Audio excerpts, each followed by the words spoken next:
Hi, hi everybody. You know what season it is around here in Oklahoma? It's hay baling season. We went from floods, mud everywhere to hot and dry overnight. So everybody jumped on their tractor and went to the hay field. This year, I'm mostly just the cook and the one that runs after parts and make sure everybody is where they're supposed to be. The girls are the equipment movers, so I don't even have to do that anymore. But for years I was the rake hand. And so the twins have ridden tractors ever since they were little bitty tiny. Chuck would take one and I would take one, and you know, it's in a small area and everything, and they'd get whiny and they'd want to go home, and so I would try to tell them, hey, we've got to do this because if we don't bale hay, then the cows don't have anything to eat in the wintertime, and if they don't eat, they'll starve to death, and then if they starve to death, we won't have meat, and a lot of other people won't have meat because we don't have anything to sell, and we won't have any money too. So it's kind of a circle of life on the farm, and that got me thinking about planting, growing, and harvesting, and as the Bible says, reaping and sowing. I've heard all my life, you reap what you sow. But what really does that mean to us? Do we need to plant our own food? Well, hey, that'd be great.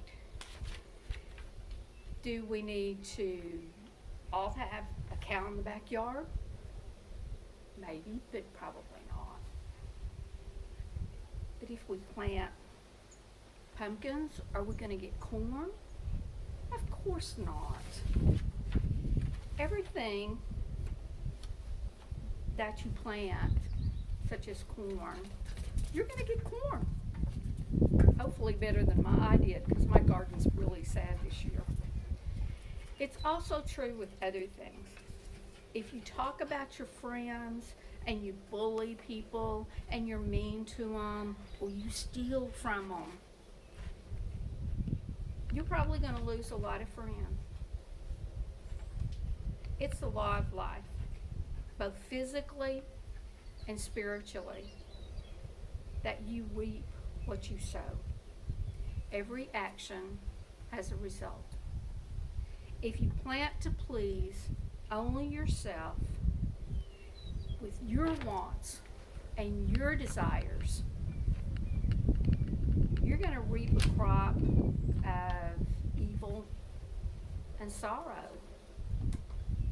But if you plant to please God, you'll reap joy, and more importantly, you will reap everlasting life.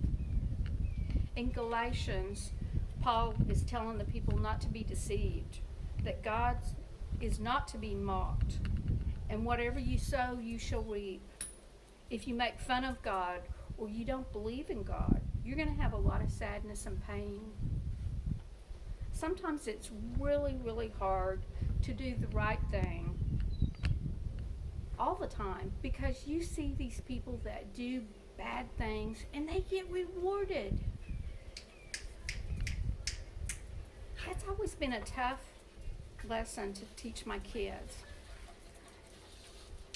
Good doesn't always seem to get the best results. And you know, sometimes you do good and people don't even thank you. That's where the reaping comes in.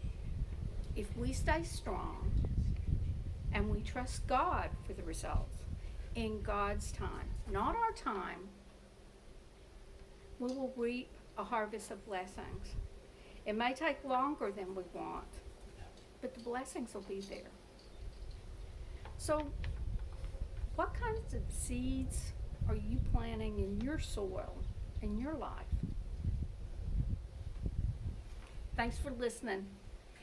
I'll see you in probably 2 weeks. Bye.